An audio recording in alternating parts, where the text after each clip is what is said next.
Hello friends, இது 2 நாள் vlog தான் இது. ஃப்ரைடே சாயந்தரம் பார்த்தீங்கன்னா மால்க்கெல்லாம் போயிருந்தோம். அங்கே இப்போ சம்மர் இல்லையா, சம்மர் சேல்லாம் நிறைய போட்டிருக்காங்க. ஸோ எல்லா ஷாப்லேயும் அங்கங்கே போய் விசிட் பண்ணிவிட்டு எல்லாம் வாங்கிட்டு, கூடவே பார்த்தீங்கன்னா இந்த சின்ன மினி ரோஸும் செடியும் வாங்கியிருந்தேன். 2 கலரில், பிங்க் கலர் ஒன்று, நல்லா டார்க் ரெட் கலரில் வாங்கியிருந்தேன். எப்போதுமே ரோஜா செடி எந்த செடியாக இருந்தாலும் சரி, வாங்கிட்டு வந்த உடனே மண்ணில் நட்டு வச்சிடக்கூடாது. அதுக்குன்னு ஒரு 2 நாள் அப்படி வச்சுட்டு அதுக்கப்புறம் நட்டால் கரெக்டாக இருக்கும். அப்போ தான் மண் நல்லா கூலாக இருக்கணும். அதுக்காக இப்படி தான் இருக்குது என்னோடய ரோஜா செடி பார்த்திங்கன்னா.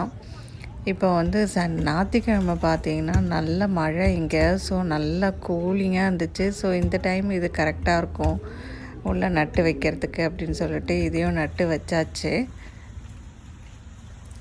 அது மட்டும் இல்லை, நல்லா மழைக்கு ஏற்ற நல்ல ஒரு வெங்காய போண்டாவும் அது கூடவே ஸ்ட்ராங்காக ஒரு டீயும் குடிக்கலான்னு தோணுச்சு. ஸோ அது ப்ரிப்ரேஷன் தான் இப்போ நீங்கள் பார்க்க போகிறீங்க. வாங்க பார்க்கலாம்.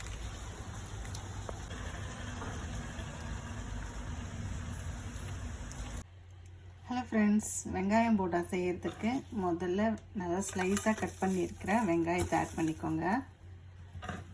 இது கூடவே புதினா கொத்தமல்லி எல்லாம் சேர்த்துக்கோங்க. இது கூட பச்சை மிளகா, இஞ்சி பூண்டு பேஸ்ட் ஆட் பண்ணிக்கிறேன். கொஞ்சமாக மஞ்சத்தூள், பெருங்காயத்தூள், நல்லா பெரிய ஸ்பூனில் அரிசி மாவு, 2 ஸ்பூன் கிட்ட கோதுமை மாவு,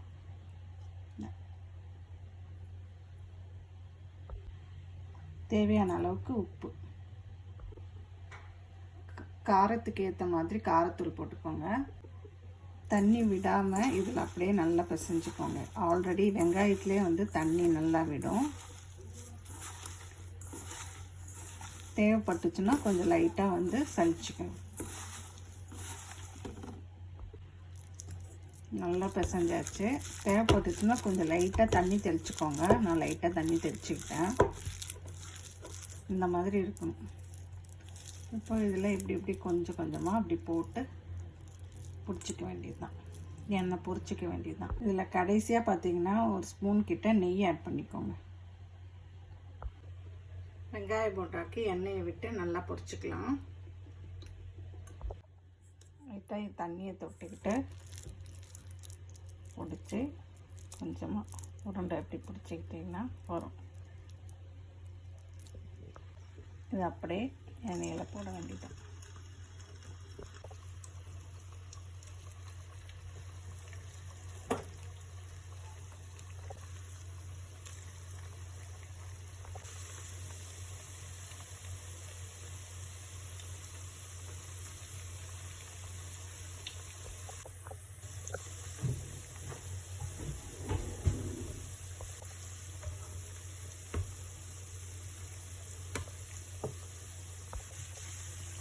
பக்கத்துலேயே பார்த்தீங்கன்னா டீயும் போட்டுக்கலாம்.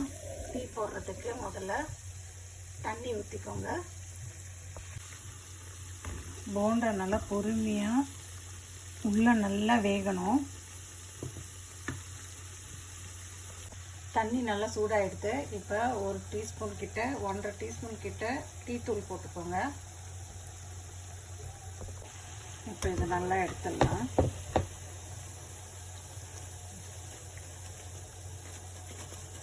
இதுங்களா நல்லா முறன்னு இருக்கும்.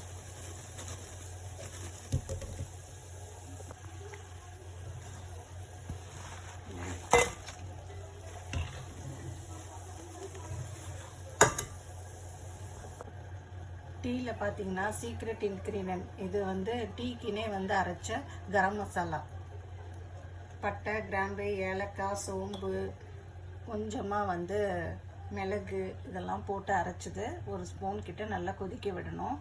இடித்து வச்சுருக்கிற இஞ்சியும் சேர்த்துக்கலாம். டீ நல்லா கொதித்த உடனே பால் ஆட் பண்ணுங்கள். தேவையான அளவுக்கு சர்க்கரை ஆட் பண்ணிக்கோங்க.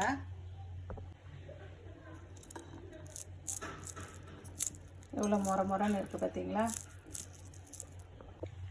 டீ பார்த்திங்கன்னா நல்லா பொங்கி அப்படியே ஸ்லோ பண்ணணும். கொஞ்சம் மறுபடியும் கொஞ்சம் இந்த மாதிரி ஒரு 3 தடவை பண்ணிவிட்டு இறக்கணும்.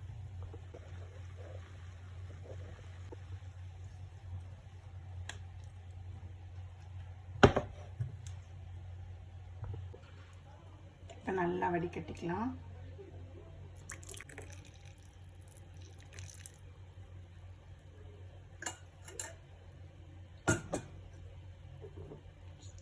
சூப்பரான டீ வித் போண்டா.